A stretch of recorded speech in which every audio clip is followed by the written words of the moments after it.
You begin by checking out the operator's friend, the J-38 hand key.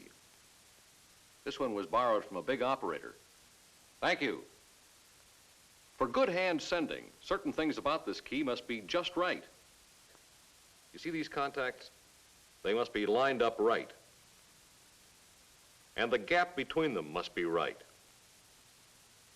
And this spring, which pushes the key lever back up every time you push it down, the tension here must be right. And that's about it. You align the contacts by turning these two trunnion screws. You open and close the gap by turning the space adjusting screw at the other end of the lever. You tighten the spring or slack it off by turning the spring tension screw. And once the screws are adjusted, lock nuts hold them in place. The procedure is to loosen things up first by opening the gap wide and releasing all spring tension. Now, align the contacts. Please notice that the trunnion screws hold the lever firmly to prevent wobble, yet freely enough to avoid bind. Next, set the gap.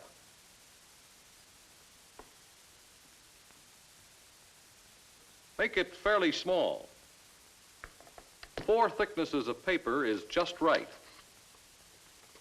Then put some tension on the spring. Exactly how much is up to you. Now, what has all this got to do with rhythm? Everything.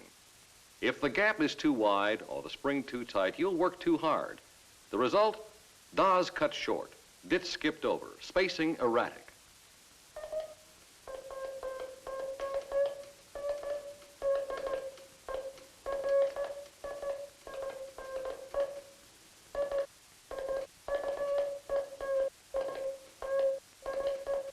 If the gap's too narrow or the spring's too loose, dots and dits will run together with no real spacing at all.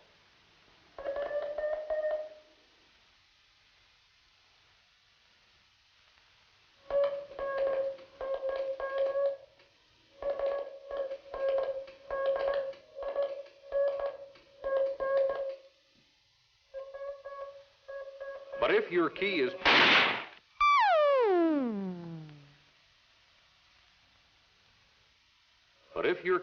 properly adjusted, you can make it sound like this.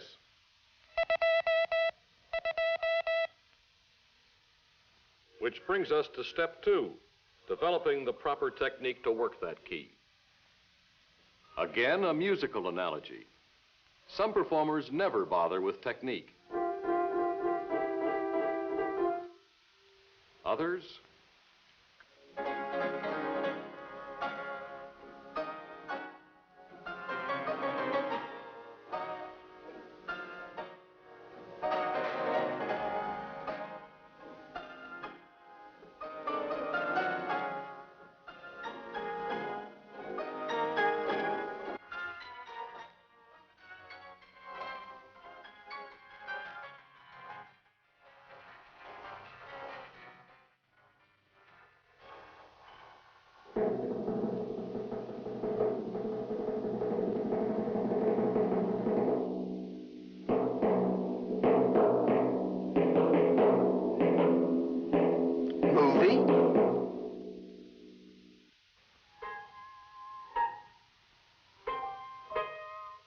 No.